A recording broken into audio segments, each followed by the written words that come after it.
Hey you guys, welcome back to my channel. I am so excited about today's video because we are going to be testing out the Coconuts palette from Colourpop, as well as a couple of other things that I picked up from Colourpop recently.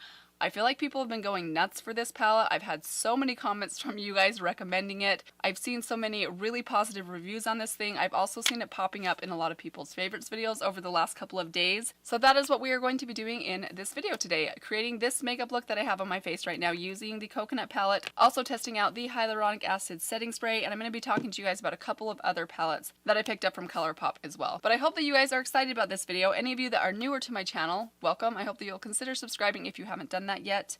And with that said, let's go ahead and get into the makeup. So I want to kick things off with complexion. We're going to go in with the Misha BB cream today. I'm combining the shades 21 and 27. So I'm going to go in with a brush today. I did want to use a sponge for this just to try it out, but I forgot to clean my sponge and I'm kind of in a time crunch. I've got 30 minutes before I've got to take my son to basketball practice, who, by the way, is officially 16, but has not completed his driving requirements to get his license. We're working on that and they could not come sooner. Now that he's officially 16, which I was kind of heartbroken about, I kind of mentioned it in the video here, maybe even on my Instagram stories, but now that it's settled in, I'm like, you need to hurry up and get your license because I am done taxi driving. And he is by far my most heavily involved child in extracurricular activities. He plays sports. It is basketball season right now and they just started weights for baseball. So this morning I had to take him to the gym at 6 o'clock in the morning. And then of course he forgot his belt. So I had to run him his belt because his pants were falling down at school. And I just thought to myself, man, how much easier would my life be if I wasn't the designated taxi driver all the time? And I realize that sounds an awful lot like complaining, which is basically what I'm doing, but as much as I love him and I would do it over and over again if I have to, it will sure be nice when he can drive himself.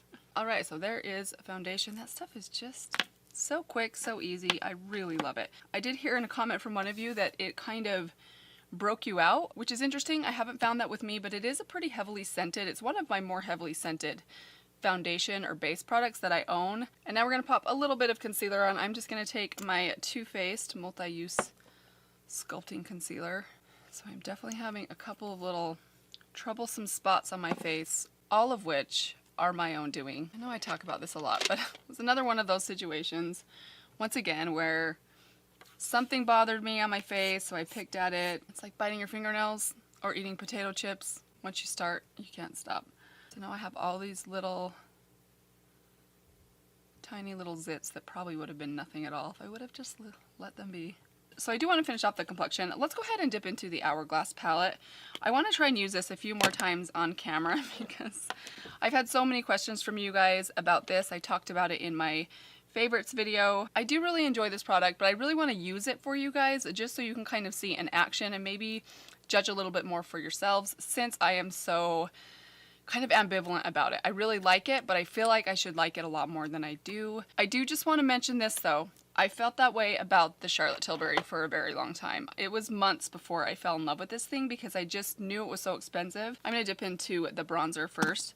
I just don't think there's a product out there that's absolute magic for your skin in the way that it's going to absolutely change serious flaws that you have. And sometimes I think I expect that maybe at a higher price tag it will do something like that. So I'm just taking this on actually a backup of my Luxie tapered highlighter brush. I have two of these brushes and I found this works perfect for this palette because the pan sizes are a little bit more on the small side.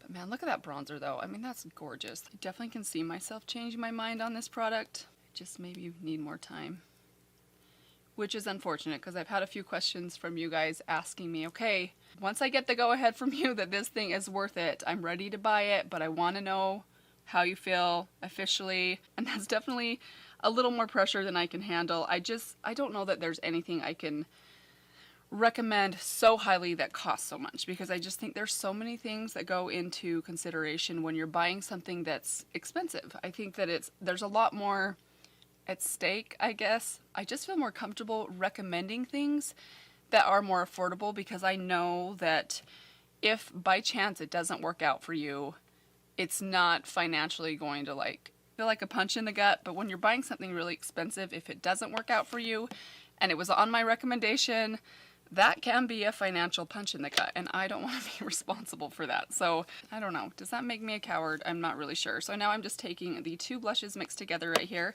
and I just kind of dip the very top of my brush, this Real Techniques brush, into both of them back and forth, and I just really lightly kind of swirl that right above where I put that bronzer, right on the apple. That is really beautiful. Man, see, here I am already kind of changing my mind.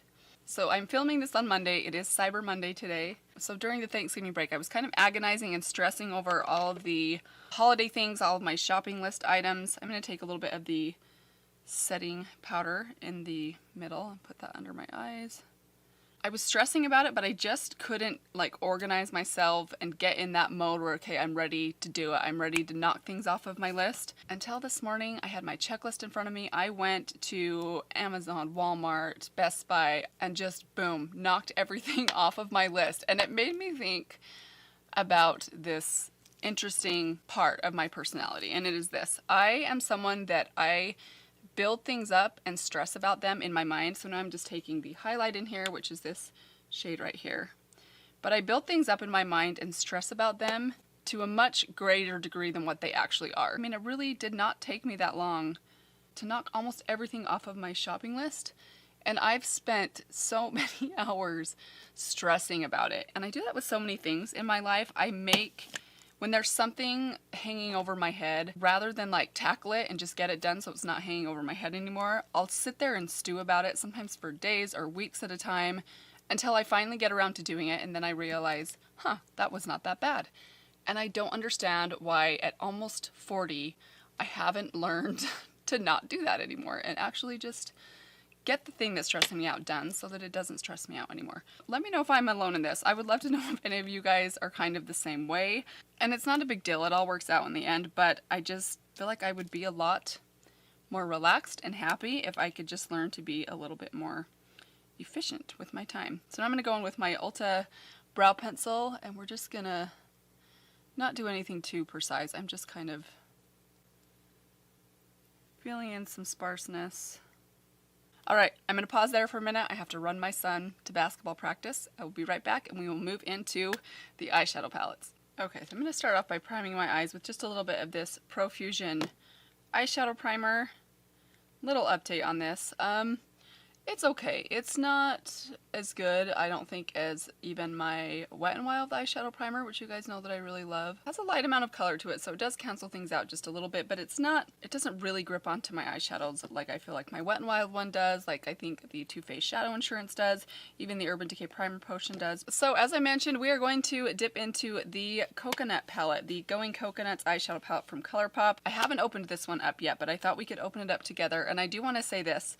I talked about this in one of my Will I Buy It's recently, and I don't think I've ever had so many people recommend an eyeshadow palette. So many of you guys picked this thing up yourselves and really seem to love it. So I thought, you know what, I need to get that. Alright, so here is the palette. This one, it looks like it has basically 3 traditional shimmers down the middle, and then these 2 sides are matte. A couple of them do have, actually just the one. The one right here in the corner has a bit of like a shimmer reflect to it, but it does look like it's probably one of those mostly matte shades. It's interesting to me that people are going nuts over a neutral eyeshadow palette. There's just not a lot of these that are released. So many of the even brown tone palettes I feel like are pretty warm toned. So I'm excited to try this out today. Let's start off by going into this corner matte shade. This is the color Shredded, and this is a Morphe M505 brush. We're just going to set that primer down a little bit. Now I'm going to take my Morphe M504 brush, and we're going to dip into this shade right here. This is the shade Culotta. And I'm going to put that kind of above my crease. Oh, that's pretty. So speaking of Colourpop eyeshadow palettes, so because I knew I was going to get this palette, they were having a 30% off site-wide sale with free shipping. So I decided to pick up this one, and then I got 2 others as well. And the two that I ended up grabbing are the Double Entendre palette and the Night Owl palette. As I was opening these palettes, I mean, again, I didn't open this one yet, but I've seen so many people review this. I had a pretty good idea of what the color story inside here was going to be. But when I opened the Double Entendre palette and the Night Owl palette, and then thought about the Coconut palette, I realized that I basically probably picked up the new 30 pan neutral palette that they just released, only split up into 4 different palettes, which I kind of had to laugh at, because truly when you look at all the shades inside these palettes, let me just hold them up for you guys really quickly. Granted, this is not official. I haven't actually seen or swatched that palette, but looky here.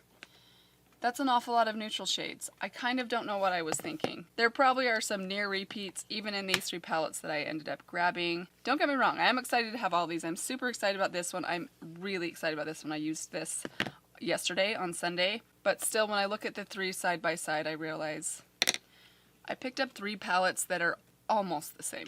Now I want to go into, I think I'm going to take this kind of warmer shade right here. And I'm taking that on just the back end of one of the brushes from the Anastasia palettes.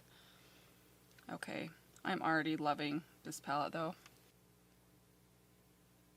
And looking at this palette, you'd think there's nothing interesting about this, but that's kind of what makes it interesting, is the fact that it's not warm browns. It's hard to find browns that are not warm. Now I'm going to take my Wayne Goss number 18 brush, and we're going to dip into, actually we're going to go into this color that I put on the lower lash line. And I'm just going to pop a little bit of this directly into my crease, just to add a little bit of depth. I'm going to kind of feather that down towards the lash line as well.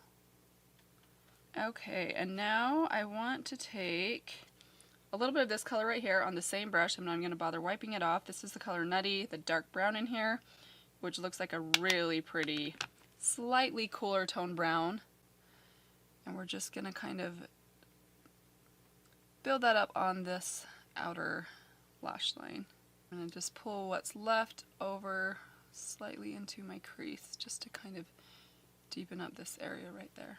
And I've noticed this palette popping up in so many people's November favorites, and I'm kind of understanding why. Alright, now we're going to start dipping into the shimmers. I want to take this color right here. This is the color Da Coco. You can see it's kind of a cool tone, silvery brown. This reminds me so much of, which color is it in the Sultry palette? Is it Cinder? I can't remember. Cool tone browns. Why have I strayed from you? This is so pretty. Now we're going to go into this center shade just on my ring finger here, and I'm going to take that on the inner part of my lid and overlap the center of my lid to kind of let those 2 colors melt together. Oh my goodness. If you are a beginner in eyeshadow, this is the type of palette I would recommend for you, because I think this is the type of tones and colors that look good on anyone. Any skin tone, any eye color, absolutely anyone could get use out of this palette, because you have such a gradient here. You get basically a white all the way down to a super, super dark brown, and then a whole bunch of shades and finishes in between, which makes it super versatile. But because nothing is overly warm or overly blue or cool toned, any beginners out there, this one I think would absolutely be for you. Should we try that white on the inner corner? Let's go ahead and try it. I'm going to take my Low Cornell little paintbrush here. I'm just going to tap a little bit of that white shade on the inner corner. I just want to get a feel for how glittery and chunky this is. It actually looks a lot prettier on the inner corner than I thought that it would when I swatched it. It just felt a little bit dry and kind of flaky when I swatched it, but it applies beautifully. I think that is really beautiful. Okay, and this is probably exactly what every other eye look that you have seen with this palette looks like, but here's what it looks like on me. And I have to say, I am okay with the fact that it might be as boring as can be. I still think it's beautiful. Now let's finish off with the eyes. I'm going to go in with a little bit of my Wet n Wild liner, and then I'm going to add a couple of coats of the Lashtopia mascara, and I will be right back. Alright you guys, and here are the finished eyes with mascara and liner. Have to say, super happy with this. I know I'm going to get so much use out of this. It is absolutely beautiful, and I only dipped into half the shades. But I did want to show you guys this other palette as well, because I think this is such a cute palette, and I have not heard anyone talk about this. This is the Night Owl palette from Colourpop, and I think this thing is, number one, the colors inside are really beautiful. This reminds me of this, but on a more kind of warm and rosy scale. I think the colors are so pretty. This color right here, I used it yesterday. It's such a pretty rosy brown. The gold in the middle is so beautiful and yellow toned, and I love this kind of taupey, rosy, it's like a rose gold that has a little bit more brown in it. I think this is such a stunning palette. I've used it to do 2 looks, so I haven't used it a lot yet, but I was really impressed with this thing, and I have to say, you guys, I think this packaging is so adorable. It mimics an owl feathers. You've got the kind of ombre, this kind of foiling effect here. There are no pressed glitters in it, which I find can be a little bit difficult to find with these 9-pound palettes lately with Colourpop. And then I picked up this oldie but goodie. I know so many people have been talking about this palette forever. This is the Double Entendre palette. This palette's been around for a while, which makes me think this will probably be one of the first ones, one of the next ones to get cut from Colourpop's lineup. But it is a beautiful neutral palette. Let me know how many of you guys have this palette if you would be interested in seeing a look with it. I know that it's been around for a while, or let me know if you guys would like to see one with the Night Owl palette. But there they are. I'm going to insert some swatches for you guys just so you can see how these palettes compare to each other, just in case maybe you are looking into buying a neutral palette from Colourpop, or maybe you're trying to decide if you want to splurge for the larger 30-pound neutral palette, or maybe stick with something a little bit smaller, maybe 1 or 2 of the smaller palettes. Hopefully this will help you to make that decision. So I'll go ahead and insert the swatches right here for the Going Coconuts palette. And then here are the swatches for the Night Owl palette. And last, here are the swatches from the Double Entendre palette. So to finish things off, I think I want to go with a bold lip today because I know my eyes are pretty neutral, so we're going to dip into one of my favorite holiday red lip colors, and it is Havana Nights by Ofra. This is a very vampy, deep, brownish toned red, a little bit of cranberry in it. It's a really interesting color actually, but I love this color in the wintertime. I'm hoping that it will go with this eye look. Usually I like to pair this with a very bare eye, but we're gonna go ahead and give it a try today. Alright you guys, and there it is with the super dark lip. I know this lip is very, very dark. It's definitely a little bit outside of my comfort zone, but I really love this type of a dark look. I think with the right outfit and the right makeup everywhere else can definitely look really pretty, especially in the wintertime. And last but not least, we are going to be setting everything in place with the Colourpop Hyaluronic Acid Setting Mist. I've been so excited to try this out. Ooh. That smells so good. Alright you guys, and that is it. I will keep you guys updated on the setting mist. This is something I'm going to have to continue to use. So far, the biggest thing with the setting mist is as long as it doesn't seem to break me out or something, and as long as the mister is good, which is definitely is a good mister, then I'm pretty sure that I will like it, but I will keep you guys updated on this one. As for the eyeshadow palette, I think you guys probably could tell how I felt about this. Absolutely love it. I love this look. Such a good everyday neutral look. It goes so well with the dark red lip, yet would also be amazing with the nude lip. So that is all I have for you guys today. I hope that you enjoyed this video. Let me know if you guys have tried out the setting spray or the coconut palette. If you enjoy it, let me know if you guys have tried anything else out from Colourpop lately that you either loved or did not love. I'd love to hear from you guys down in the comments below. I hope that you guys enjoyed this one. I hope that it was helpful for you. Thank you all so much for stopping by my channel today. I hope that you're having a great one. Any of you that have not yet subscribed to my channel, I want to remind you to do that before you leave. And that is all I have for you guys today. Thanks again, and I will see you all in my next video. Bye. Here's the trouble with filming after 3 o'clock in the afternoon. I have to pause for toilet flushes because the plumbing pipes run directly kind of above and behind me. And it's one of those noises that when you hear it, there's only one thing it can be. That smells so good. It smells like a memory. Oh, what is that? And that is a dark lip. Looks like I ate a zombie. I assure you I didn't.